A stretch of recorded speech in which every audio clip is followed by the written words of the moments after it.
Good evening, everybody. It's another Monday night, Al. It's Monday night, Mosh. You were asking me this morning, should we go live? Well, just because it was like a holiday weekend, 3-day weekend, so we were debating whether like we should push this to Tuesday. But whenever we can, we try to stay committed to the alliteration of this day. Yes, we do. How are you feeling? Well, it's crazy to see because we're right now in Miami. We're in Miami right now. We've continued our South Florida experience. Yes. But a lot of our friends are in the Northeast. Right. And it is crazy to see the amount of snow. Yeah. That they got. I mean, we were in Vermont for such a long time, and there was no zero snow. Rain. But I understand. Yeah, it was like 100 million Americans were under some sort of winter weather watch in the past 48 hours. So I hope everybody is doing okay, is digging out. I know that some folks, like Buffalo, some areas, Buffalo, you guys always get tons of snow, but like they're like upwards of, closer to 2 feet than 1 foot. So it's a lot. And also like the mid-Atlantic, like DC and stuff. Yeah, I went to school in Syracuse, and Yeah. I just remember those crazy days where we'd have to go to school. Mm-hmm. And you were wearing ski goggles. Oh, ski goggles. So I'm told. Ski pants. Yeah. I mean, the whole 9 yards. I mean, It was crazy. It was crazy. So I guess the kids now can do virtual. The kids have Zoom these days. They have Zoom these days. To the chagrin of the parents. Here in Florida, there was a slight breeze. It took you into the upper 60s today at times. It was okay. But it's been nice. We overcame. You saw cousins this weekend you haven't seen in how many years? A while. A couple decades. Well, decade and a half. And I had a cousin down here that we ran into and got lunch with, and we saw Alex's grandma, and so we've been connecting.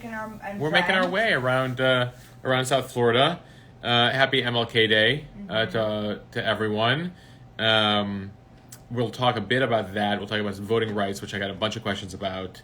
Also, Thursday marks 1 year of Biden, for those of you keeping track, for all of us keeping track.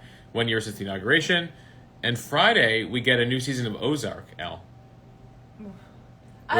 Which I was a big fan of. I like Ozark. It's a similar thing to I really like Breaking Bad, but they're inherently depressing shows. Like we started to watch Euphoria last night.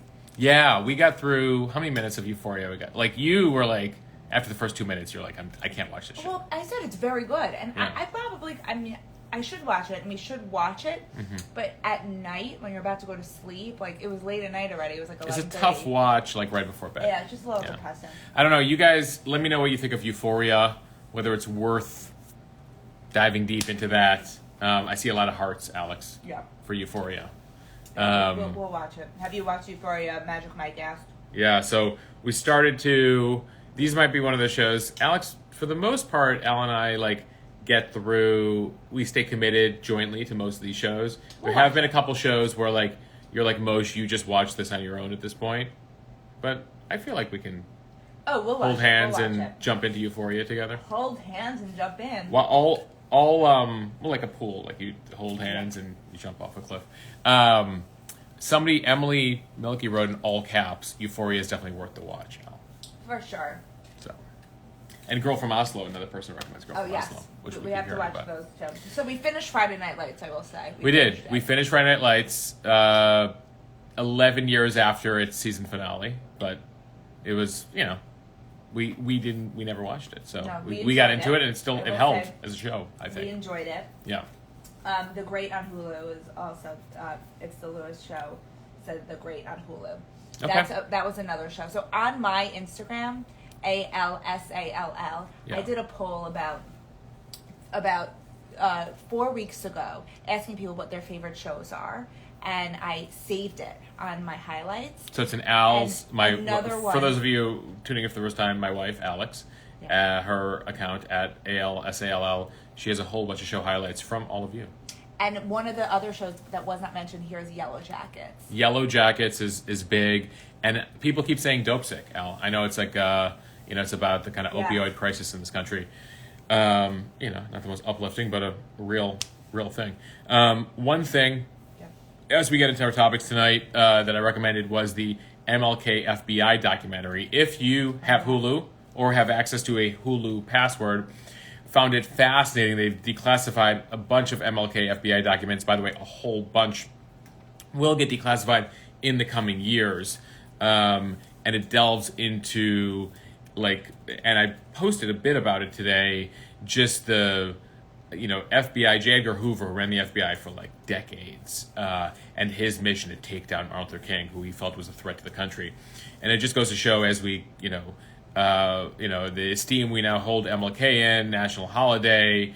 I think this was the 32nd annual federal holiday. Martin Luther King Day was declared started in 1986 after Reagan had signed a declaration a couple years previous and Congress passed it. And we honor him now. We have a monument at the National Mall to him, but it was not the same case in the 60s, where actually the majority of the public, especially vast majorities of the white Americans, had very negative attitudes towards Martin Luther King. The federal government felt that he was a threat. J. Edgar Hoover at the FBI was investigating his associations with communists, felt that the Russians could use him to foment unrest. The FBI was concerned that he would launch a revolution, given the power that he had. And so one of the things I posted earlier today, which is pretty shocking when we look at it now, was that the FBI sent him a letter that they wrote in a way to make him believe, well, he didn't believe it, but the FBI thought he would believe it, written by a fellow black American who's like, you need to kill yourself. You need to commit suicide, effectively, because you are an embarrassment to our people. This was just the time that MLK had finished March on Washington, was getting the Nobel Peace Prize, but they had collected a whole bunch of video and audio evidence of Martin Luther King in extramarital affairs. They sent a package of those tapes. Incidentally, Coretta Scott King, MLK's wife, opened that package while MLK was away. She then turned over that stuff to her husband, and he was like, this is J. Edgar Hoover messing with me. But can you imagine that? And so that was one of the more interesting things that came out in recent years, notable things. And what some people were joking, kind of mocking the FBI for its tweets today, saying it's, to honor MLK, consider service, like working for the FBI. Especially ironic given what was going on in the 1960s. We were going to go to his the museum, right? But it was in Atlanta. When we were in Atlanta, but it was closed for COVID a couple months ago. But I saw that they had some honorary stuff today. Raphael Warnock was the senator from Georgia, and incidentally the pastor of Ebenezer Baptist Church gave a speech there today. A lot of people are saying, like Natalie, for example, absolutely insane, but not surprising. No, right? Like, by today's standards, shocking, but when you look back at it, not surprising. And, it was a tumultuous time, the 1960s, and he was advocating for major changes, and the government at the time saw him as a threat. And what was crazy is that at the same time Luther King is in the White House, and at the same time the FBI is investigating him, is trailing him, is paying off hotels to be in the next room over so they can record everything that he does.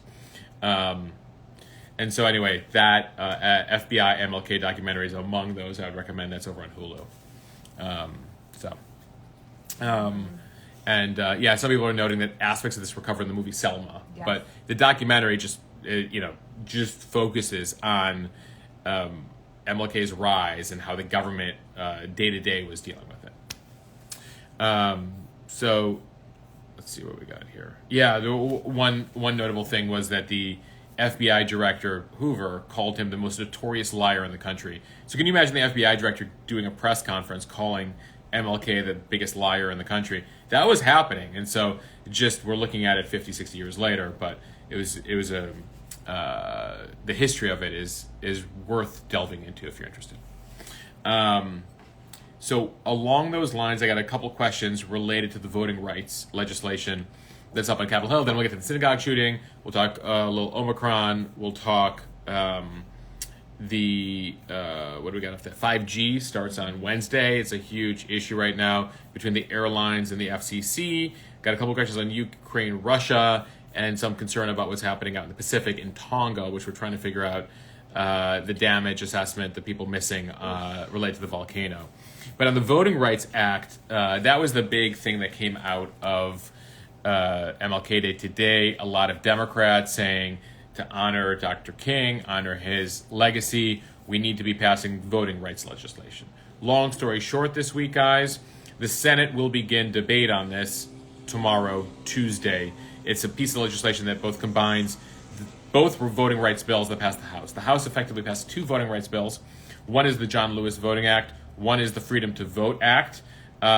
They're able to get to the floor through a procedure that avoids the filibuster, but the issue they still face is to actually pass the legislation, they need to be able to avoid the filibuster. The big issue that we talked about in the last couple of days is that Joe Manchin and Kyrsten Sinema, two big Democrats, are against killing the filibuster, and so basically the point is moot. So what's going to happen is there's going to be a debate on voting rights this week in the Senate, and in all likelihood, the legislation will fail.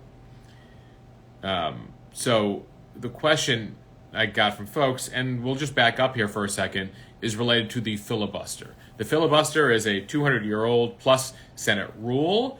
It requires, at this juncture, 60 senators to vote yes in order for something to receive a final vote. So, it's basically a vote before the vote, a vote to put it to vote. That's where the filibuster comes in. And the Senate is always like the filibuster because they're like, oh, over in the House, they just do stuff by slim majority. Here in the Senate, we try to go beyond political lines, and it takes more than just a simple majority to pass things. Now, over time, those rules have changed. The filibuster actually used to be almost 3/4. Then it was 70%. Then it went up to 60%. And I've done a history of this. That was back over the summer. But Democrats want to be able to pass stuff by slim majority because they're annoyed that this rule still exists. But in this case, you have two Democratic senators who are like, nope, the rule is really important, and we don't want to break that tradition. And by the way, at some point, maybe next year, Republicans will have a majority, and if we kill the filibuster, we're basically opening the door for them to do the same thing, and then we're going to, cry mercy. So that's the issue that they face. So Democrats are going to put this on the floor. You're going to see a lot of discussion. By the way, when we talk about these voting rights bills, there are two of them. One is the Freedom to Vote Act. That is federal legislation that establishes standards for ballot access. Now, every state has different rules. Every state that you live in has different rules of when early voting starts, where ballots are accessed, how voter registration works. This tries to create a federal, basically, rules for all 50 states. It requires 15 days of early voting. It allows, if this was to go through, all voters to be able to request a ballot by mail. By the way, that's legal in 9 states now with California, Utah, a bunch of others. But they would make it available in all 50 states and would make Election Day a national holiday, which is a big issue. Huge. And in a number of countries, Election Day is a holiday because they want people to vote. You don't have to go to work. It's a day off, and you go vote. And that's been hotly contested for a while. And so the Freedom to Vote Act, one element here, would make it a national holiday. The other bill is the John Lewis bill. And bottom line there is that's a restoration of what existed for about 50 years called the Voting Rights Act. The Voting Rights Act, passed in the mid-'60s, was pretty uncontroversial at the time because, remember, there's a lot of states that had huge issues and racism related to voting. And basically, one element of the John Lewis, the Voting Rights Act, that previously existed, that kind of went out several years ago, was pre-clearance, which is if you have a state with a history of discrimination, particularly in the South, you needed pre-clearance by the federal government, by a court, to pass a new voting law. So the pre-clearance thing was basically let's make sure what Alabama's doing is kosher. Let's make sure what Mississippi's doing is kosher. That exists for 50 years. Republicans now say that's not necessary anymore. We have safeguards again. Democrats are actually, that is still necessary. And what's interesting is, as recently as 2006, this wasn't controversial. It passed under Bush and 98-0 in the U.S. Senate with all Republicans passing it. But in the past several years, the Republicans have decided we don't need this stuff anymore. We don't need the government telling North Carolina, South Carolina, Alabama, any state what to do. And so that's where the John Lewis bill comes in. So Democrats have the John Lewis bill and this other bill. They've combined them into one so they can discuss them on the floor. Right now, unless a miracle happens, they're unlikely to pass this week. So that's the primer on that.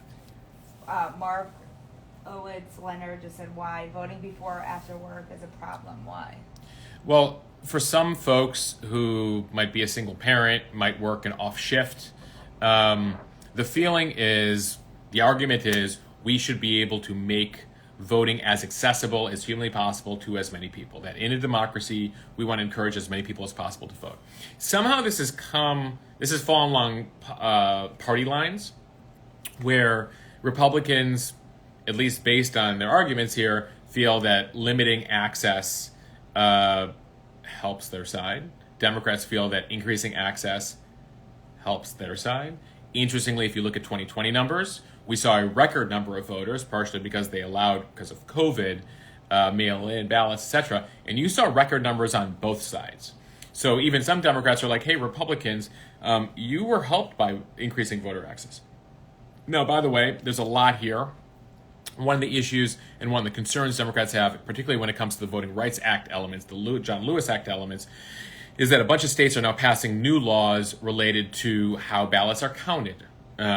And this comes out of the 2020 Trump stuff, is as opposed to having kind of third parties handle vote counting, etc. There's a number of states, I think 5, that are instituting new procedures on how to investigate voting results that allow the state legislatures, often controlled by one party, to be more involved in that effort. And you see that some are motivated by what happened to Trump there. You see Florida's talking about that, Texas is talking about that, there's a few other places talking about that, putting control of election counting and election investigations in the hands of the majority party. And in that case, happens to be Republican. So that's one of the concerns coming out of Washington, particularly from Democrats, is that things won't be equal. So there's an element here of when you can vote, how often, how long early voting goes, mail-in ballots, can you vote on Sundays, is election day a national holiday, and part of it has to do with how things are counted and investigated on the back end. You have a lot of questions here. Yeah. I like Magic Mike just asked, why do we still vote with pen and paper? We can see live pics from space. Yet in 2022, there has to be a way to get results in real time. There's a whole bunch of countries, particularly our friends in Europe, who've gone to a lot of electronic balloting. There's two arguments here. One is we should go to that. One is with cyber hacking and that sort of thing, maybe it's good to be old school in this country, that it actually prevents hacking. You'll hear the same thing from the folks at NORAD, which is part of the Pentagon that handles our nuclear missiles, that they still work with floppy disks because they're less hackable. They stay off the grid, off the network. So when it comes to our nuclear program and voting, we don't want people to mess with the systems. So we stick with the most analog systems possible. Okay. Vanessa says, can you talk about the narrative being pushed that this is a liberal power grab? I read what's in the bill and didn't think that at all. I can't believe some Republicans won't support it. So the thing here, guys, is that Republicans will say that these measures are unnecessary. They're an effort to set parameters that will be advantageous to Democrats. And they argue the Supreme Court has already said that parts of the Voting Rights Act that passed in 1965 that say to run for a while are no longer necessary based on where we as a society have gotten to. Now, again, this, the question you should ask is, well, okay, is it a power grab? Well, technically, do some of these rules enable voters who are more historically Democrat to vote? Okay, is that considered a power grab? Well, from Republicans, yes. At the same time, ultimately, Democrats wouldn't be pushing this if they didn't see it as partially advantageous. Democrats aren't just oh, we're here as humanitarians. They might present it that way, but obviously Democrats have an incentive to pass these rules, but they also feel that we benefit as a democracy when more people vote and we give more access to voting. So, as most things, the truth falls somewhere in between, right? That there's probably things here that benefit Democrats. At the same time, there are probably things here that also benefit voters writ large, as long as you create accountability and you're not just ensuring that, there is still something to be said that we need to ensure that we are properly vetting that registered voters are voting, right? That people can't vote multiple times, that there can't be fraud. Though there has been no sign of fraud, and there was no sign of, widespread fraud. There have been a handful of a couple dozen cases with a few votes, including like in the villages in Florida. Let me just say this. So Erin Tuberville said, "Why do people fear the mail-in ballot system?" And Alexis said, "I voted by mail, and you can go to see it. It was registered, and mine never registered." So she's never going to be doing mail-in ballots again. Sure. I mean, listen, I think that you can talk to folks in the 9 states that have been doing mail-in ballots for a long time, right? Like Washington State, Utah, Nevada. Is it perfect? No. If you want to make sure your vote counts, you should go in and like go vote. It's like anything else. Like I put up the pictures this week of like those railway lines in Southern California where like people are just opening up packages and like, they're seeing like, oh, FedEx says it's still, it's like on the way and it's been on the way for 3 months. Well, it's not on the way. It's like sitting on the rail tracks over there. So there's always going to be challenges there. We have an imperfect system here. We're a country of 350 million. At the same time, Democrats would argue, well, if you're elderly or you're disabled or you're just not able to make it to the ballot box because you're a single parent, you have 4 kids, you're working 2 jobs, and that's just not something that is available to you, then you should be able to like request a mail-in ballot so you can participate in this democracy. That is their argument. The Republicans are like, no, we need to like standardize it because then we create too many avenues for fraud. So that's their argument. Okay. Somebody asked before, what is your day job? Oh, so I have my own media consulting company. I work with companies and brands on digital streaming, on branding, on communication strategy, PR, a little bit of everything. And then we started this during COVID. So next month we'll mark 2 years of the Instagram newsfeed, which began like a couple hundred followers, was private, and was like annoyed with some misinformation out there. And so Alex was like, go public and put your face on and like do this. And so built a following here. And so now over time, we've been able to grow an audience like you guys who join us to do news community every day. It's an amazing community. Like who did I? There was like something that happened. There's something that happens in the news every day, and there's like somebody who's like there, right? Like, oh, when the volcano happened in Tonga over the weekend, like within a minute, like I hear from somebody who's like, oh, I'm on Fiji, like I just heard the explosion. What? Or we'll discuss this in a little bit, but the 5G fight between the airlines and the FCC and the wireless carriers, and somebody's like, by the way, off the record, I'm a 5G tower engineer for one of the wireless companies. Well, let me tell you how 5G works related to the airports. And I was like, oh, great. This community has a 5G tower engineer. Good to know. So I do this as a side thing. We're hoping to grow it into a full-time thing, which is why I appreciate everyone who buys badges, bottom of the screen during these lives. Also people who've joined the Patreon, which is link in bio, and people have sent in via Venmo, which is also available via link in bio. I'll be launching a newsletter next month. We'll be promoting it more in a few weeks once it's finalized. And so that's the next part beyond Instagram and of this. To your credit, I will say, like we joke, but that there have been a lot of people who have started pandemic businesses, and then, and it's hard. It's not easy. It's hard to sustain. Yeah. And you did. Yeah. And you, every single day. Well, thanks to all these people. Yeah, but every single day you wake up and the first thing you do, to my chagrin, because I want you to see the sun. Yeah. I want the first thing you do is to look into the sun, is to look into your phone and see if anything happened overnight. Because it's so important to you to get all the information out there to your followers and this community. And I mean, it is. And knowing, I knew you before you started this. I knew you when you worked at Evening News as the executive producer. Yeah. And you love producing news. This is what you do. But what you love the most is community, because the feedback that you get from people is so incredible, and it really shows you what's important, what you should be posting, what's important to people. And when you were doing this for the Evening News, you didn't get the immediate feedback. No, the irony of working at a major television network is I don't get to hear from the audience like I get to hear from the audience here. Yeah. So that's been great. So I appreciate all of you. Somebody asked what buying of badges. It's a way to show your support for this account, for me. And I think there's various monetary levels, but You donate, I get I get a majority percentage of it, though 30% goes to Apple or Google. But if you want to be able to subscribe or donate, you can do that via Venmo or Patreon. And then the newsletter will also have a subscriber tier. Preview, guys. There will be a free edition of the newsletter, and various editions will be for subscriber only. More on that coming soon. Melissa's so sweet. Melissa said, "You two are awesome. If anyone asks, just say you're the curators of awesomeness." The curators of awesomeness. Actually, Alex curates a much more practical feed for everybody. If you follow my wife, it is delicious recipes like and like interesting things to do. Snacks you should get. Snacks you should get. Yeah.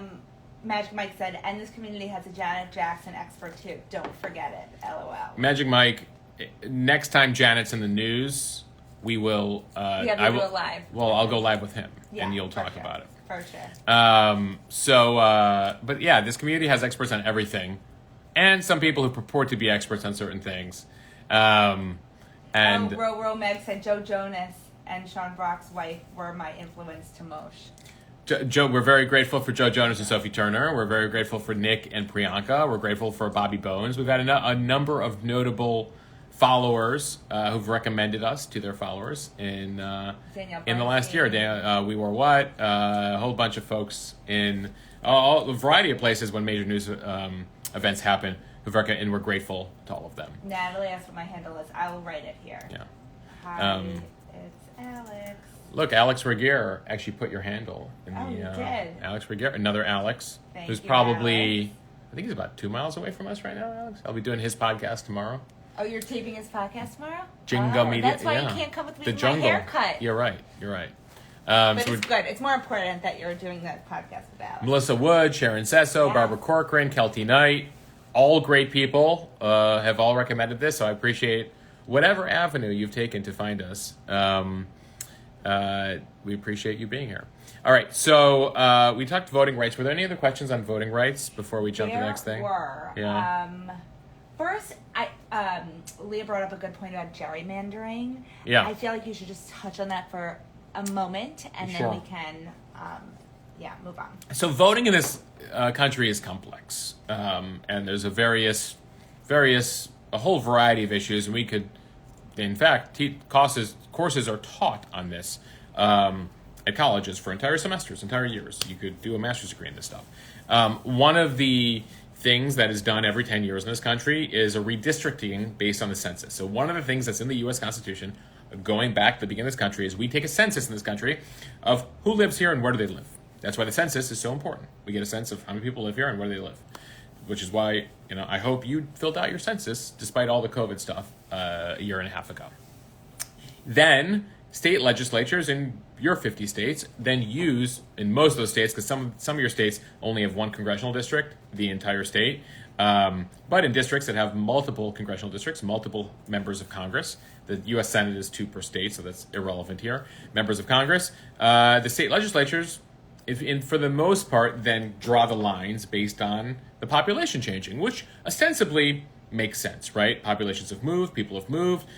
We need to redraw the districts to make sure that every congressman is representing similar amounts of people. But as parties have found out through the years, if you redraw the districts in certain ways, you can ensure that your party has an advantage. Hence the term gerrymandering, named after one of the founders, actually, named I think it's Elbridge Gerry from Massachusetts. Anyway, lesser known politician back in the John Adams days. Gerrymandering is drawing those districts to help your party out. And typically the minority party, the party that feels that the district was drawn to hurt them, will then take that to court, and courts will determine whether this district drawing was constitutional. There are some infamous examples of this on both sides. Maryland is a state where Democrats have basically drawn Republicans out based on the way they've drawn the districts.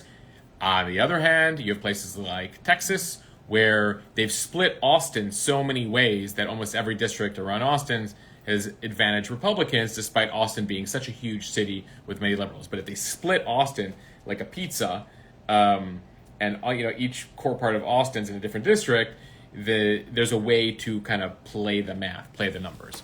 And that's where you see courts come into this. Now, a number of states, to try to stop this, have said we're going to have third-party commissions do the redistricting. We shouldn't let the majority Democrats or majority Republicans do this. There should be bipartisan commissions with members of both parties who draw this in a legitimate way, in a representative way. And so that's the whole idea behind gerrymandering. And so the 435 congressional districts, most of them around the country, tend to be redistricted every 10 years, and we're in a 10-year cycle because the census just happened in 2020, which is why who wins in the years ending in 0 is such a huge deal. So we'll wait for 2030, but in the meantime, 2020 happened. Republicans held. So interesting. I love that. Thank you, Leah, for bringing that up. Yeah. Because I don't think that many people. I mean, obviously, the people who follow you are very smart and know about this. But I don't think that I don't think many people know about this. I also remember Obama saying that when he left office, this was going to be his number one passion project. Yeah. Was fixing this. Oh yeah, Obama did say he was going to do something about this. Remember, nothing happened. Obama started a production company. He has shows on Netflix. But this was his biggest. It's Michelle Obama's birthday today, by the way. Oh, happy birthday, Michelle. Yeah.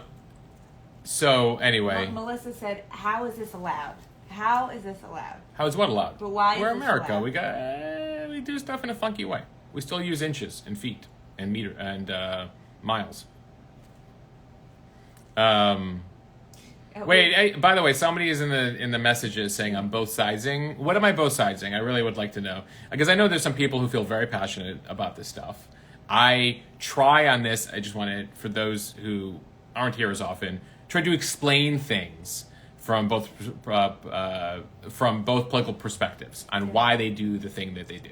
Okay, and I try to stay away from advocacy of one side or another. It's up to you. You guys can do and push things and delve into this further and figure out how you feel about these things. I just try to give you an overview on a topic. Okay. Roro Mag said, "Can it be illegal in terms one side favor more over the other with minority/majority in their state?" Wait, say that one more time. I'm not sure that she said, "Can it be illegal in terms of one side favoring more over the other?" In a number of cases, courts have ruled that a party went too far in their gerrymandering, that they have cut apart districts, particularly when it comes to districts that would have been majority Hispanic or Black or any sort of minority community, that they split them apart in a way you're leading to some underrepresentation. And that, by the way, is an issue happening in Georgia, where Republicans are messing with Gwinnett County right now. In a way, Gwinnett went Democrat. Most recently, used to be heavily Republican. And they're messing with the leadership of that county, or trying to, which is upsetting a whole bunch of folks in Georgia, that they're going to basically create a situation where the minority population doesn't have as much power as they should. Anyway, that's the situation there on voting rights. I did want to get to the synagogue situation since. So you actually had a question about that. You want to start and then I'll ask the question? No, go for it. Miss My said, "Mosh, maybe I missed it, but I'm curious to know why the media didn't cover the Texas synagogue hostage story as much." So, good setup. I would say this. I think the media, first of all, know this. Any stories that happen on a Saturday afternoon typically get less coverage than stories that happen during the week. And think about it this way. The media organizations, especially the national ones, are less staffed on weekends. They tend to be slower. They will get there. And by the way, there was significant live coverage on the cable networks eventually of what was going on. But especially those stories that fall like middle of the afternoon on a Saturday, getting people on the phone, figuring what's going on, is a challenge. Were you ever on the Saturday staff? Yeah. I worked on the overnights. I worked on the Saturdays. I mean, I worked first few years when I was at Fox News, I worked on Saturdays and Sundays. It's significantly less staff that works on the weekends. So, before everyone goes, there's a plot, there's a conspiracy, whatever. Just know Saturdays, you tend to, whatever story happens on Saturday tends to, it takes longer for the media to kind of get its act together on stuff. I would say there's been, pretty significant coverage in the last 48 hours on it.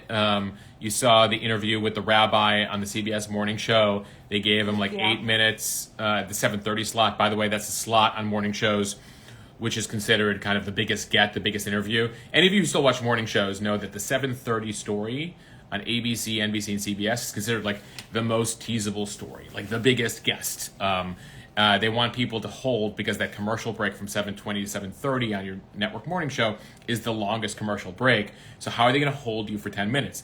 They have to be oh my God, at 7:30 we'll tell you blank, or we have the following guest. So that's just something to keep in mind. There was a lot made of the fact that it didn't make the front page of the New York Times on Sunday. I myself thought that was odd. I thought it was a pretty significant event, especially given that the hostages got out alive. It's a positive news story. How'd this guy get in the country? He happens to be British. He has a criminal record in Britain. How do we give him a tourist visa? I mean, there's a lot of questions here. They flew in 60 to 70 FBI rescue team folks in from Quantico into Dallas. It's this huge effort. There was a video that came out overnight. As far as I'm concerned, as a television news producer, this has all the elements of a major story, as far as I'm concerned. Sometimes, unfortunately, if there's no deaths, stories tend to get minimized. It's dark. It's a grim thing to say, but nobody died, so let's move on to the next thing. Those are conversations that happen. But I would say, I'm looking around tonight. So the New York Times got an exclusive with the brother of Mlk Fbi. He's the 44-year-old terrorist who held up the synagogue and was eventually killed as the FBI went in at the end. The brother apparently was working with the authorities on the phone with his brother. This is the brother in England, saying brother, you got to stop doing this. You got to put down the gun. You got to end this. And he was helping negotiators with his brother. By the way, among other things, he says that his brother, who committed the acts, was very, very troubled. Had was dealing with a whole bunch of mental health issues. The brother says he doesn't know what was going through his mind, what motivated him. He says he shouldn't have been in America. He's surprised he was able to get to America, given that he's been known to counterterrorism police in the UK for a while.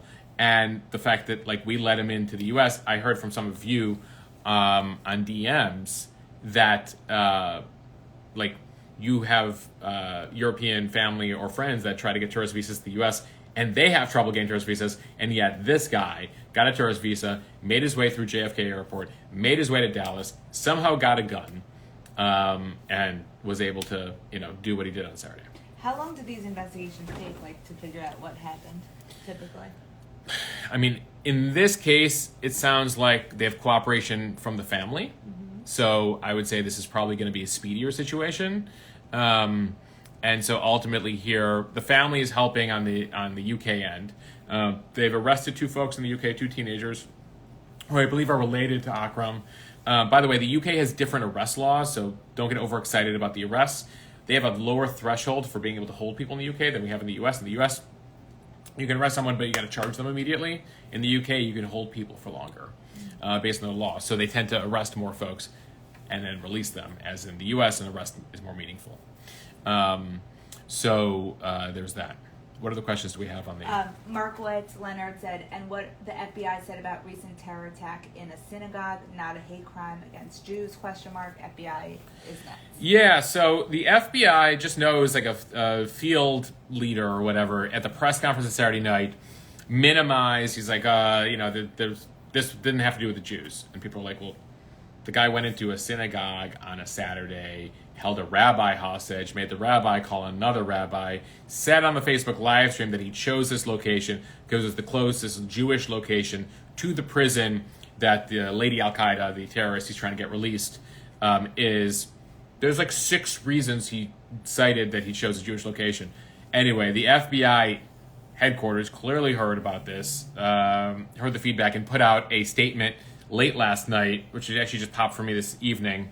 And among other things, they said, We never lose sight of the threat extremists pose to the Jewish community and other religious, racial, and ethnic groups. We have had a close and enduring relationship with the Jewish community for years. We continue to work with the ADL, Jewish Federation, et cetera, to protect Jewish community from threats. This is a terrorism-related matter in which the Jewish community was targeted.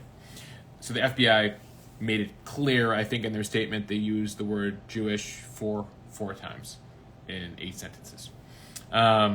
So, that's apologizing without apologizing, right? As Greenspan RD said, is that surprising about the New York Times, though, not putting this on the cover? Yeah, I mean, listen, they make very specific decisions as to what works, especially in the year 2022, what works on the front page of the print newspaper. It still says something if you're on the front page of the newspaper, but we live in a digital era where the vast majority of the readers are getting it online. But, you're making a statement with that. So I don't know what went into there. I'd have to do an analysis of the front page, and we could talk about what stories were there and what should have been there, whatever. Leah said, can we talk more about the terrorist and who he was doing this in the name of? So he said that he wanted to get a woman named Afia Siddiqui out of prison. Afia is a Pakistani neuroscientist educated in the U.S., who ended up marrying the nephew of Khalid Sheikh Mohammed being one of bin Laden's top guys who planned 9/11. He had a nephew. The nephew married Siddiqui, who, by the way, got a degree at Brandeis University. Like, she was among many Jews, if anyone knows anything about Brandeis University. Incidentally, she went over there. She was radicalized. She gets into this whole Khalid Sheikh Mohammed orbit.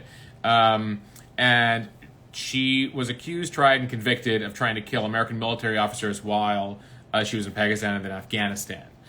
She's now being held and was sentenced for 80 plus years to prison for her actions. She's being held in a prison in outside Fort Worth.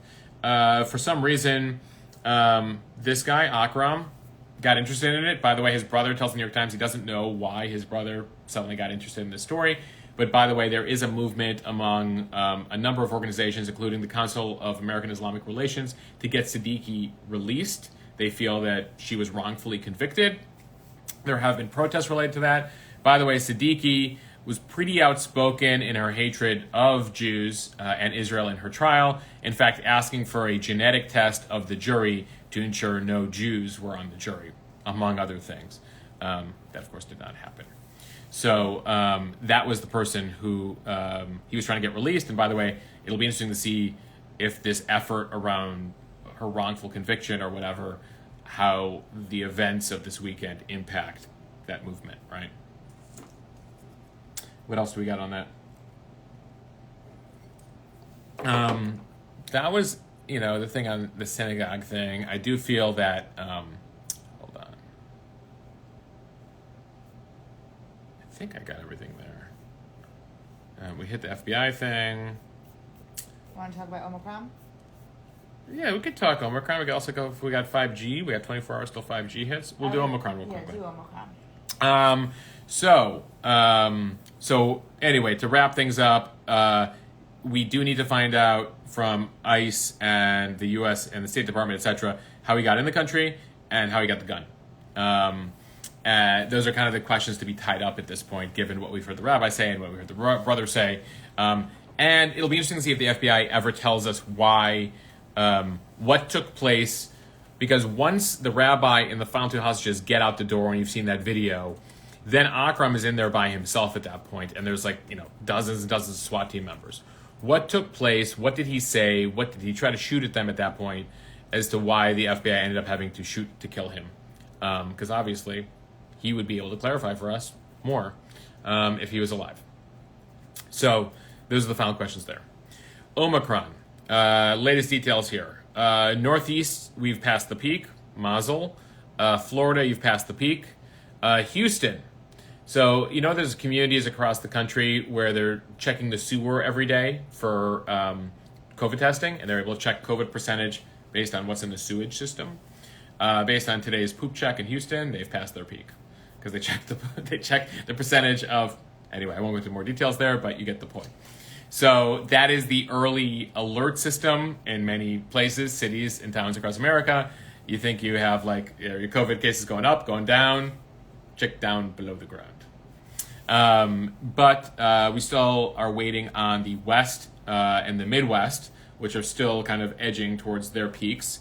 But based, again, on what we saw in South Africa, what we saw in the UK, and what we've seen in the Northeast, a bit of the Southeast, and now Houston. Everyone's so surprised. Alexis, Razy, everyone's saying... Poop check?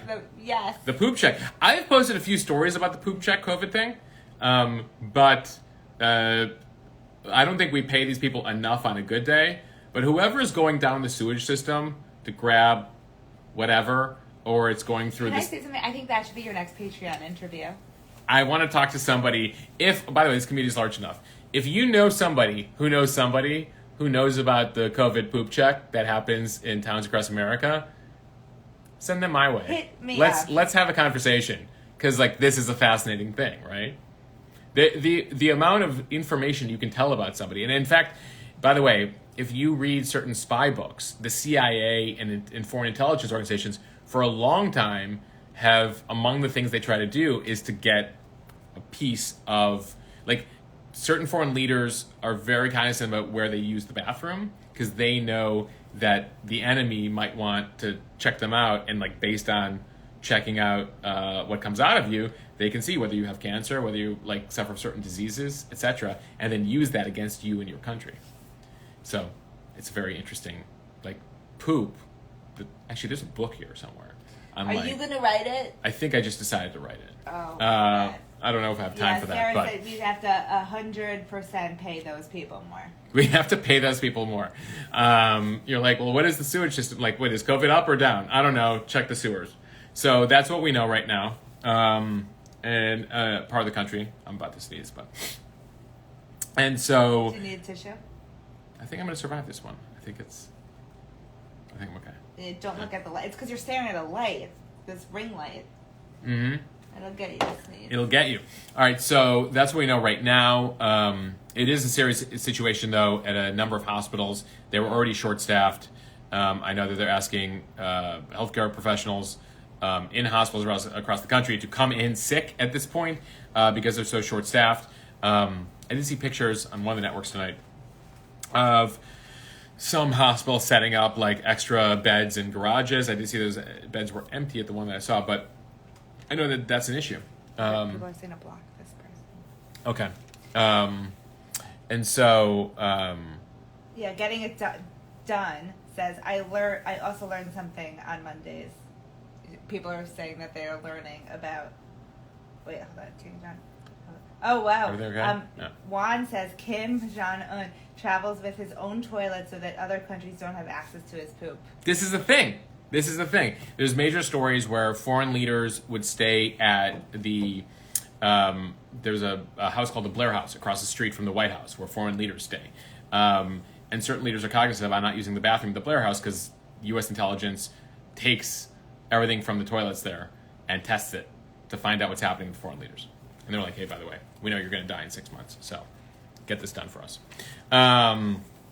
Anyway, so we do have a situation in certain hospitals still related to short staffing, though we did see another CDC study that came out of Arizona and I believe Southern California that showed, again, that Omicron is more mild and less likely to put you in the hospital and less likely to kill you than Delta. So that was another piece of good news. I know that the medical establishment still kind of, certain officials are still trying to, say it's too early to tell, but we've now seen a few of these studies, so I'm no doctor, but that gives me hope that that's the situation. Hold on one second. So that's that.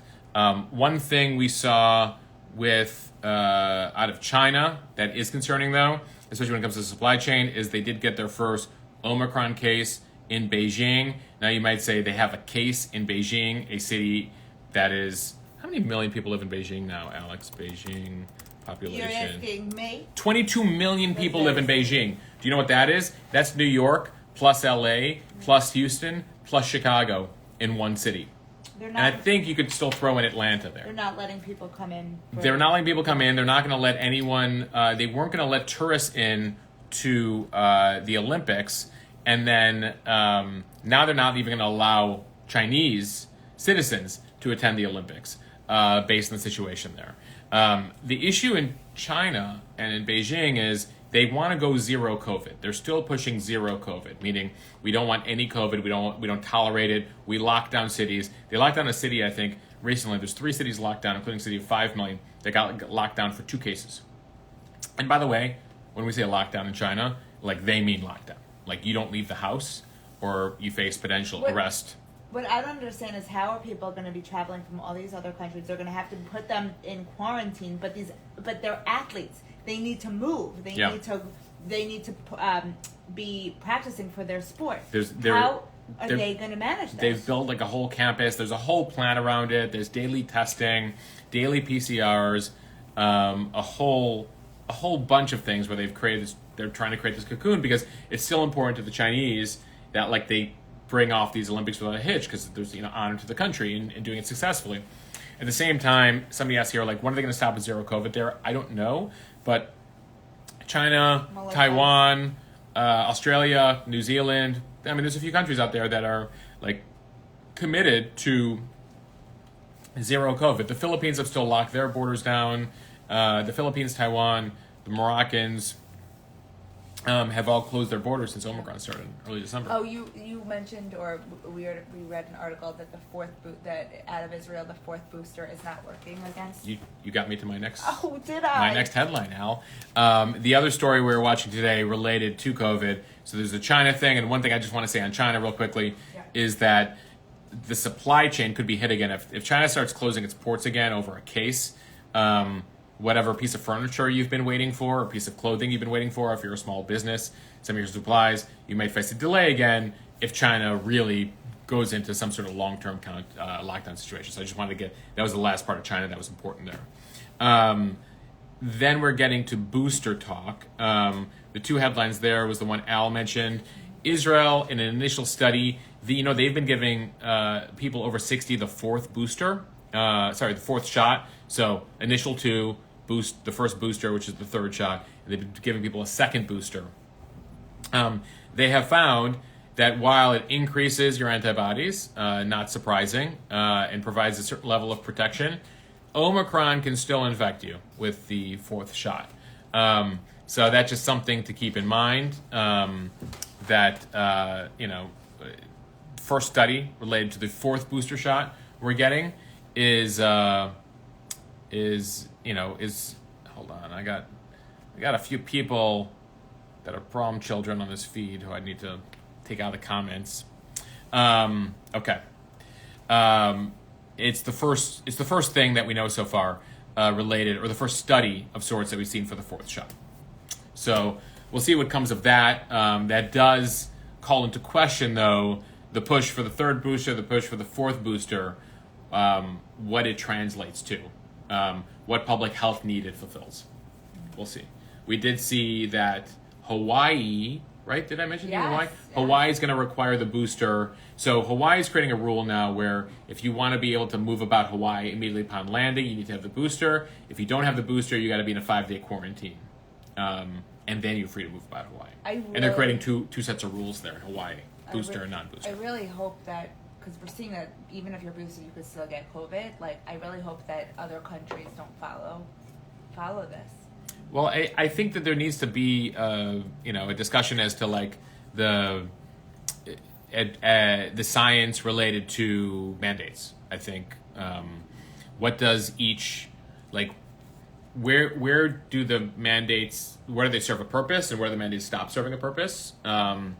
And what public health needs, or what public health purposes do they fulfill, and what public health purposes do they not fulfill? And so I think we're getting to that stage, especially as we see that we believe we've reached the endemic stage of COVID. It's no longer a pandemic; it's endemic, meaning it's going to be like a cold or a flu. It's going to be around for a while. So how do we manage around that? And what role does the vaccine, pharmaceuticals, a whole variety of stuff? What does all that play into that? And that's the larger discussion that I think everyone's going to start having. Well, I this hope spring.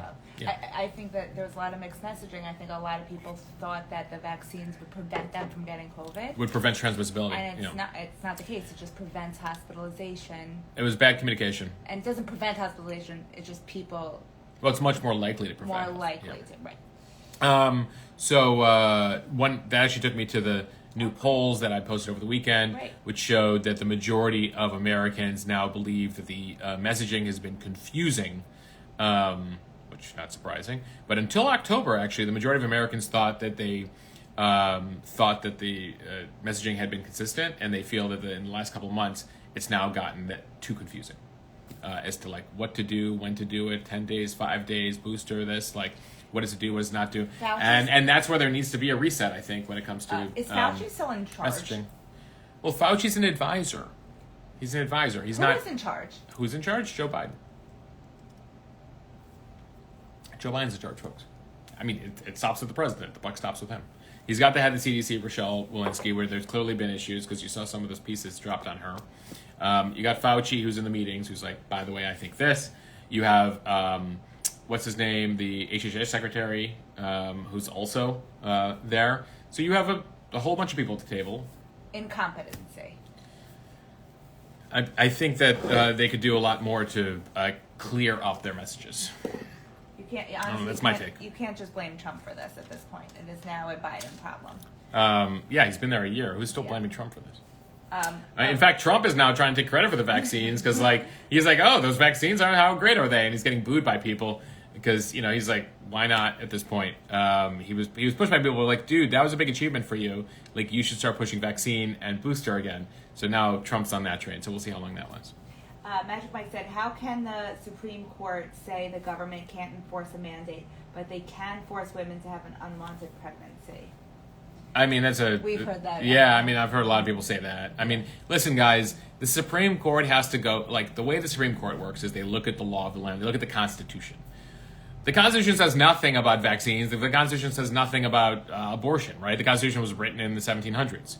There have been amendments over the course of the past 200 years, but ultimately it's on the Supreme Court to interpret what the Constitution and the 28 some odd amendments to the Constitution mean, and so they have to interpret what the Constitution, what the founders meant, and then take a modern challenge and try to take talk to the Constitution, and how does that apply? Freedoms, liberties, roles and responsibilities, all the various things that's there. So in this case, they determined, and by the way, if they somehow throw out Roe v. Wade in June, they will determine that it's a states' rights issue. The states can determine the laws as related to abortion. It's not a federal responsibility. And it's sort of what they did with the vaccine mandate is like, this is not an OSHA responsibility, especially in the way it was written, that this is up to the states. And for the most part, the Supreme Court has ruled almost entirely in favor of almost every vaccine mandate at a state level. Because they're like, states have the power to do, we have a federal system here. So this goes state by state. So what state you live in, the Supreme Court is has been pretty accommodating so far to most states' rights when it comes to that sort of thing. And so, that goes for all these issues, but I see the point people bring up when like, well, why do they allow this, but they allow this? It's like, I hear you. Big day Wednesday. I don't know if all of you are going to stay up till midnight tomorrow night, but covidtest.gov. If you register there, you will get 4 free tests for your family, which will come in 7 to 12 days. In addition, all tests bought since Saturday, 2 days ago, 8 per person in a family. So if you're a family of 5, you could get up to 40 tests reimbursed by your insurance as long as you keep the receipt, folks. Are they rapids? Yes, rapids. Because PCR is already covered by private insurance. And are they telling people to use it in their throat, in their mouth, or in their nose? Well, Alex, officially it's your nose, but there has been increasing evidence that your throat might be a good place messaging. Yeah. All right. Anyway, we're learning. We're living in a science experiment, folks. Welcome to 2022. Okay, so that's that. In other news on Wednesday, I don't know if anyone in this group is flying on Wednesday, but 5G, the C-band of 5G goes into effect on on Wednesday. So 5G has already been out there at kind of a lower signal strength. C-band is what's going to make our phones allegedly super, super, super fast in terms of video quality, streaming, a whole bunch of stuff. They've been waiting for a while on this. Europe's already gone to this. 40 countries are already on this. And so 5G C-band is supposed to go into effect on Wednesday, though all the major airlines and the FAA are concerned about the impact it's going to have on planes. This is basically a fight between the wireless companies, between AT&T and Verizon, and all the major aircraft, both the Pilots Association, flight attendants, and the major airlines.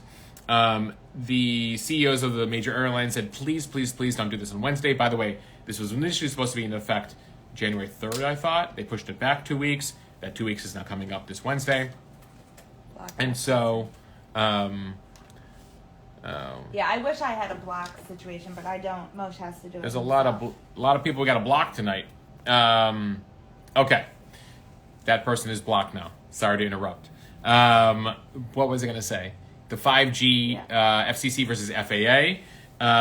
Now, one of the arguments the airlines have is like, by the way, 5G has been in full effect in Europe and in 40 countries, and there have been no issues.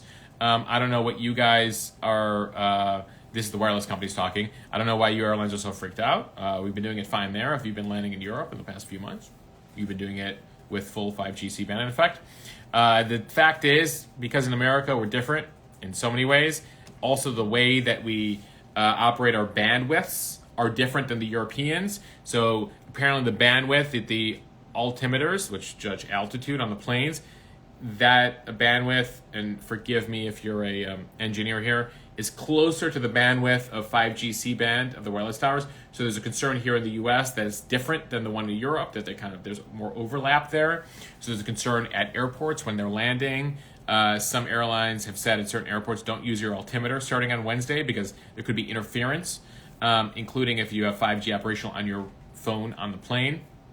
And so allegedly, as of right now, they've created airport buffer zones. So the wireless companies have said, we've already accommodated you. We've created buffer zones in New York, LA, Chicago, Vegas, Minneapolis, Philly, Seattle, a whole bunch of places where we've lowered the 5G signal strength around the airport, so you don't have to worry in those places. The airlines have told pilots that there are certain airports around the country to, again, don't use your altimeter as you're landing because there could be interference there on Wednesday. There's a lot we don't know. Ultimately, this is going to go up to the president. It's going to be up to Biden in the next 24 hours to determine whether 5G can go into effect with no concerns. Again, he's got the wireless companies saying, don't worry about it. He's got the airlines saying, we're worried about it. We've seen other countries do it. That's kind of state of play there.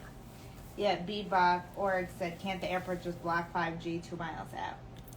Yeah, I mean, if some of you have noticed at certain airports, once you get on the plane, sometimes you completely lose reception. You've already seen, and this was thanks to one of the wireless engineers, who contacted me, that at certain airports already, with existing signals, they've lowered them to ensure there's no interference with planes. So that could be a thing. Melissa said, is this Y2K? It could be Y2K, right? Like, oh my God, it's the end of the world. That's what AT&T and Verizon are saying. They're like, Delta, United, Southwest, like, what are you guys freaking out about? Like, this is going to be fun. The airlines are like, no. We need more time. We need more testing. We need more research, etc. So, anyway, we'll see what goes down in the next 36 hours. But it's either Y2K or not. But either way, if you're flying Wednesday, Thursday, Friday this week, hopefully it's resolved by then, you could see airlines being overly cautious, especially if there's bad weather and like pilots would need to use their altimeter. You could see some cancellations and delays. Well, do you remember when we had to turn off our cell phones before takeoff? Yeah, that was the time. Remember? You always had to turn off your cell phones, and then they stopped caring about cell phones because they were able... I'd have to research exactly why, but like I remember that was like a big deal, like 05, 06, 07, 08. And that then was probably tough for you. It's terrible for me. I would secretly put it on, and the flight attendants would yell at me. Of course you would. Yeah, it is what it is. You're attached. It was attached to my phones. Well, you had 2 phones. Yeah, your friends would say you were. I mean, you're still on your phone a lot, but you were even more. One thing I was researching too is like, how do we implement 5G at airports here different from Europe? Which is why, like, why does 5G work there? And apparently, the antennas, we point the antennas in different directions than the Europeans do. If somebody can explain this to me. Yeah, Sarah. And apparently the way we point the antennas is like the airlines are concerned about. So we got to repoint the antennas. Yeah, Leah said, why do we still have airplane mode? We have airplane mode, Leah, because when you get to 20% battery life, it's the only way that'll get you through the day. Right? I go to airplane mode if I'm like, crap, I got 5 hours, I have no charger, I gotta go to airplane mode for a while. That's the best point I think you've made all night. Listen, we're gonna do a tip of the day. Today's tip: airplane mode. Sarah Curry Design said, have other airlines had issues internationally? Not that I've read, not that I've seen. But again, we point our antennas in different directions here, and we have a different bandwidth for the C band, 5G band. Anyway, I don't know. But apparently, again, we do stuff different in America, and that way is concerning folks. So this is like a mini Y2K on Wednesday, and we'll see what happens. Yeah, that was a great point, Melissa. It is like a mini Y2K, and then nothing's going to happen. Just like let's hope. I mean, God forbid. Like, can you imagine 18 friends are like, everything's okay, and then God forbid something happens on Wednesday, and the airlines are like, we told you so. Anyway, so that's that. A lot of like acupuncturists and like healers and everything that I follow hate the 5G. All the health and wellness gurus I follow. Oh yeah. Hate. Well, 5G. Al, like there are people who like were burning down 5G towers in England and in Europe last year, but then like that got woven into COVID, where some people early on were saying that like COVID was being caused by 5G tower. Like they were combining various theories. I actually agree. I can't imagine it. I mean, yes, it's nice to look at your phone and have great, incredible streaming. Yeah. But the truth is, like, do I need it to be that much better than it is now? Well, no, for my health, you know. Yeah, I mean, allegedly they've tested it. Now, obviously, they need to keep testing. You know, ensure that all this technology that's around us is not impacting us, our health in a certain way. But, Mosh, how could it not? I don't know, Al. I just go with what the FCC and the FAA. I barely let you FAA stand in front of the microwave. and Apple computers and Intel and whatever this ring light is that I'm using. I hope that this ring light is not. Well, makes you pretty. Is making me pretty. Makes you pretty. It's worth whatever waves it's sending towards me. This I'm not worried about, but yeah. What are people saying? Gathered Goods is asking if flying to LA is a bad idea tomorrow. I think you're okay. Wednesday will be a questionable day. But by the way, by questionable, I mean you might face some delays. Okay. I think you're going to see tomorrow night, this time, a call by the president. The White House at some point tomorrow will have to make a call as to whether to go with the FCC or the FAA in the fight over 5G. You would tell her still to go to the airport, right? She's asking, should she not fly tomorrow? Well, tomorrow is Tuesday. Or Wednesday.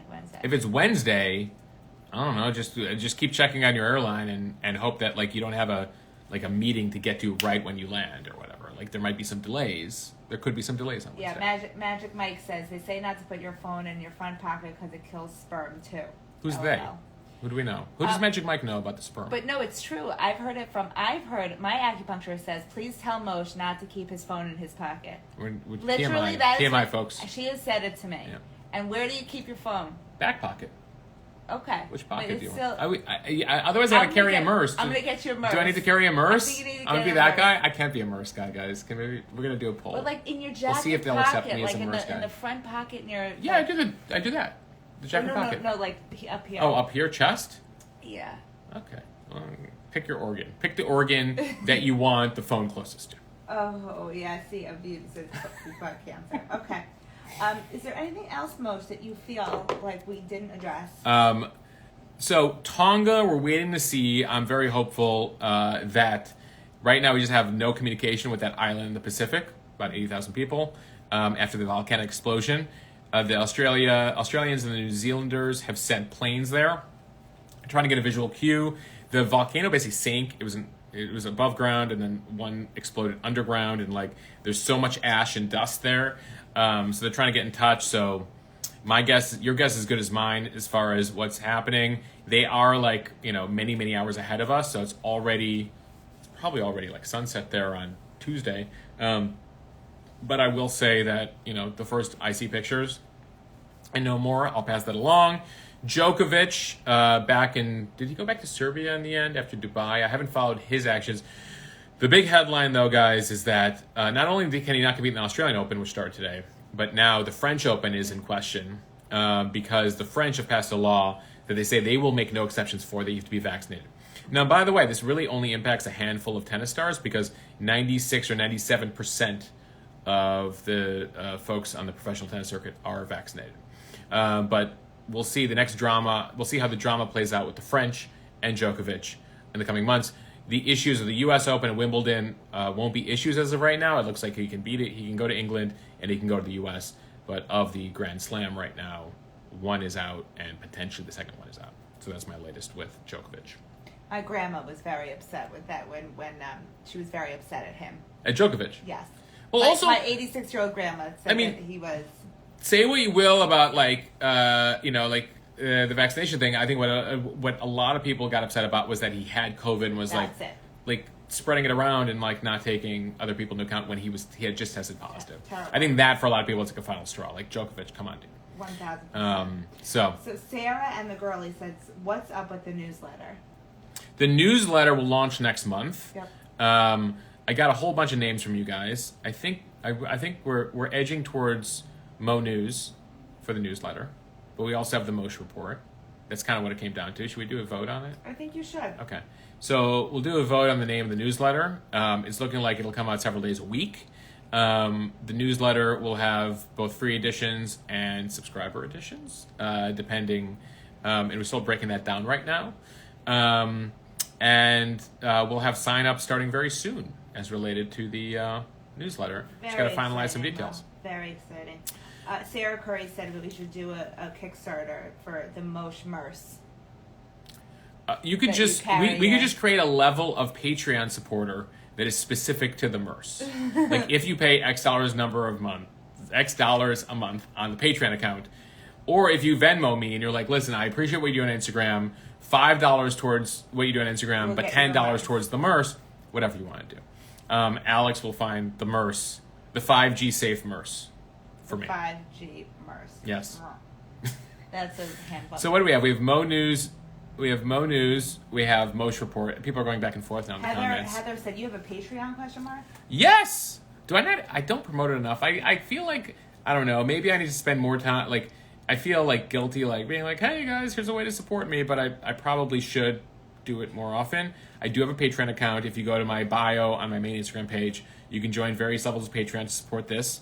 Patreon is sort of Kickstarter, but for creators. Kickstarter and GoFundMe is for different types of causes. So Patreon is just kind of a way to be I like what you're doing on Instagram. I'd like to support you monthly. You also do interviews we do interviews every month, extra content there. Yeah. Which we need to actually. I'm going to do that. You know what? We're going to do some votes. We're gonna vote on some topics or suggestion box on Patreon interviews. Great. Magical Mike says, can the tagline be Mo News is good news? Mo News is good news. This is where you get Mo News. See, I like the Mo News because it's play on the name, play on the initials, and a play on more. Mo. Mo. Yumi just joined. Hi, Yumi. Yumi's on? Yumi's our wedding photographer. Yumi was our wedding photographer. Can you believe that was 6 months ago, Yumi? That was this week, 6 months ago. She's in Turks and Caicos right now. Oh, that doesn't suck. She was at a conch shell. What are they, conch shells? She was diving for conch shells today, and do you see that on her Instagram? I did not. Everybody follow Yumi. I did not see that on Yumi's Instagram, but I'm going to go check that out right now. I feel like you were getting a lot of, I want my Mo News. People like Mo News. Yeah, Mo News. That's because there was the play on my last name, Wanu News, but OI makes a W sound, and it's kind of confusing, so it'd be Oinu News and Wanu. So we thought maybe we just stick with the first name, hence Mosh Report or Mo News. And we liked that it could also apply to a podcast too. Anyway, so Sarah and the girlie says gotta make a call. Sarah and the girlie says the most efficient news. So there was actually the most efficient news. That's hard to say 3 times fast. There was one question that somebody asked you this week that I actually saved that I wanted to ask you on this. Oh, surprise question. Yes. Because I think it's such an interesting question. Okay. So somebody asked you this week, and I saved it. Okay. If you had 30 minutes to report about a subject on a national television program, the news, for example, or let's say like a 60 Minutes. Yeah. What would you report on? So the big question is, if I had 30 minutes of free airtime on a national TV network, which incidentally I used to have, what would I report on exclusively? I would apply all the resources I could right now to what happened in Wuhan in the fall of 2019. Right? Like the thing that has changed our lives for good and the last 2 years, and politics and our economy, etc., is this virus. And we have no freaking idea how it came to be. Was it in a lab? Did it leak out? Was it like the Chinese got rid of some evidence and some people? What happened in Wuhan? How did coronavirus come to be and get out? And what happened there between basically September 2019 and January 2020? Because even over the weekend, I was like, this is the 2-year anniversary of the World Health Organization saying, you can't pass coronavirus from, we haven't proven that you can pass it from human to human yet. Now, obviously, they ended up realizing that you could. And animals too. But the TikTok every day for like those like 90 days, basically, like what took place there, what happened there, going back, I think is ripe. In the same way that 2021 was the year of Britney Spears documentaries, Free Britney, I think if you have a good documentary crew, the problem is that getting into China is freaking impossible. Getting access there, and like the Chinese government has been it's been a challenge to get information. To the point where Biden told all intelligence arms, tell me what happened, and the 16 intelligence arms of the United States government, the CIA, the DIA, all the various intelligence agencies, came back and they couldn't agree. Some thought it was the lab. Some still thought it was the animal, area where they sell all the animals. Anyway, that's what I would do with 30 minutes of free airtime, is investigate the hell out of where did COVID come from. Leah just said if we did it for Brit, we could do it again. Yeah, like I just think that there should be like, last year there were like 4 documentaries about Britney after the New York Times. Like there should be like 100 documentaries right now about like what happened in the fall of 2019 in China. Has there been any? People send me stuff from YouTube. But on Netflix, it's like me. It's like people like me, like with a mug, being like, "Let me tell you what happened in China." No, I'm looking for like a good, reputable documentary crew to go in there, get some interview, see what evidence they can get, see if they can get like some Chinese government leak or something, like, and find out what we know, because that's the mystery of our time, right? One generation had who killed, like, what happened at the JFK assassination. The fall of the Soviet Union. No, that ended up being pretty transparent. 9/11. I mean, there's various things that happen through our time that you want to investigate. Like, how the hell did that come to pass? What went wrong? COVID is the one for me. Melissa said you need the CIA in there. You need everyone involved. And somebody says, should Fauci be investigated? Everyone should like now the Fauci stuff. I know Rand Paul is going hard on. Is like Fauci at NIAID funds studies around the world, and some of those studies, there was a relationship with the U.S. government at the Wuhan lab. So far, there's no link that the U.S. funded any of the Wuhan studies related to coronaviruses. They were funding other research there. But there were questions over the years at the State Department over the conduct at the Wuhan lab and whether they're loosey-goosey with security and stuff. That was some Josh Rogan reporting in the Washington Post, which I think he started in the spring of 2020, and I've tried to flag. Not to be confused with Joe Rogan. Right, correct. Not related or not to be confused. There's a reporter at the Washington Post named Josh Rogan, and he's done some good reporting on the State Department and the Wuhan lab, and over the years what it knew about the Wuhan lab. This goes back to the Trump administration too. It goes back to the Obama administration. Melissa actually asked, speaking of Joe Rogan, Melissa said, what about the open letter about Rogan's podcast from the doctors? So I know there are 270 medical authorities. By the way, just to put a button on it, somebody said they thought that Fauci funded gain-of-function research there. Yes, gain-of-function, but gain-of-function related to other. My understanding is that gain-of-function research was not related to coronaviruses. Anyway, but we can all double-check it, and Fauci and Rand Paul like to yell at it. Well, I don't think they like it, but maybe Rand Paul likes it, yelling at each other at congressional hearings. But to the other, what was the other question you just asked, Al? About the open letter. Oh, the open letter. So Joe Rogan had the I'm forgetting his name now. Robert.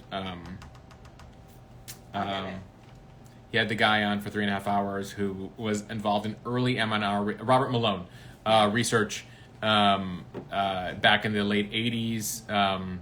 And then obviously it took another 20 years of research and hundreds of people who were involved in it. But let's say he was involved early in mRNA. Had him on for 3 hours. 270 medical authorities sent a letter to Spotify saying, we don't like that Rogan had this guy on who was pushing misinformation on COVID.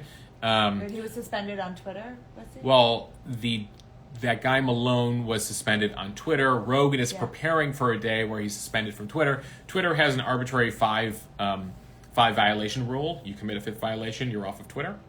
That was what Marjorie Taylor Greene was just kicked off of for her fifth violation. And so Rogan's preparing for a day where, he gets kicked off of Twitter. Anyway, they basically said, Spotify, we're not happy with the platform you've given Joe Rogan. Spotify, by the way, this is nothing new for them. Joe Rogan has had his share of controversies through the years, lives life on the edge. And so that's the state of play there. I haven't seen Spotify's response yet, but as far as I know, as far as I've seen, Joe Rogan's still on Spotify. Joe Rogan's like the Howard Stern. Like Howard Stern is to Sirius, Joe Rogan is to Spotify. Yeah, Joe Rogan has he really made a name for himself in WWE and really built himself up. And Rogan is typically the top podcast in America. Yeah. So Spotify's under fire there.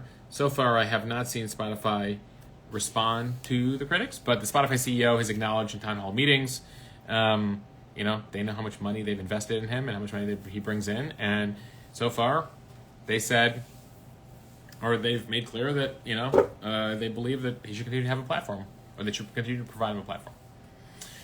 So there's that. YouTube took it down, Melissa said. Oh, UFC, sorry, not WWE. YouTube has its own policies. I mean, every private company here in America has its own policies in regards to information and what they believe misinformation to be, and YouTube took down the clips.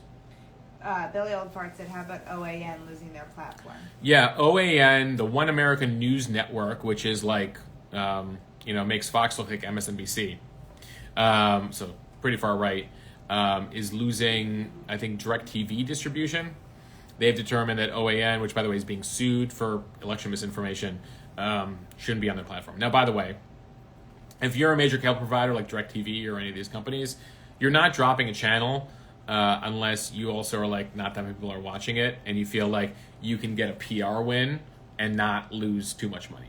So they've probably determined that OAN doesn't bring them enough money and they'll win more kudos from regulators and various people they need to win kudos with for dropping OAN. There's less of a win for carrying OAN. So that's their feeling. All right, guys. We've done our 90 minutes tonight. We appreciate you for being with us. We'll be on the lookout for hopefully good news from Tonga. Despite them, hopefully ever survive that, or as many people as possible survive that volcano and tsunami. We're continuing to watch the situation in Russia and Ukraine, which Putin continues to be Putin, and nobody knows what he's going to do. 5G on Wednesday. Go ahead to COVID Test website on Wednesday and get your free 4 COVID tests. As Greenspan wants you to talk about the subway safety. Do you want to talk about that now, or do you want to talk about that? Subway safety right now, it's unclear. I know Eric Adams has deployed more police force in New York on subways. Obviously, the tragic incident is only going to reinforce putting more security on the subways. The bottom line there is also addressing the situation with folks who have mental illnesses. Clearly, this guy who pushed the woman to her death on the tracks, who then he claimed that he was God, clearly is suffering from a number of issues. And so, there's a short-term solution, which is get more security down there so people feel safe taking the subway in New York City. And long-term, how do you address mental illness and various issues we have in the criminal justice system? I believe the sister of the man who pushed the woman on the tracks said, he should not have been out there. I don't know what he was doing out there. He needed to care. And by the way, what we saw at the synagogue on Saturday was another mentally ill person, according to the sibling of that guy, but somehow he made it from England to JFK, JFK to Dallas, Texas, bought a gun, and did the whole thing. All right. I'll see everyone will binge some Ozark on Friday night, season 4. And then we got to try to get back into Euphoria. Yes. And Bumblebees. Yellow Jackets. Yellow Jackets. Yeah. Yellow Jackets. Yeah. And then Magic Mike recommended a documentary called The Starved Rock Murders. Starved Rock is 90 minutes southwest of where Mosh grew up. Okay. I remember reading a story in middle school about Starved Rock. It was like a novel they made us read in middle school. I grew up in Lake County, Illinois. All right, guys.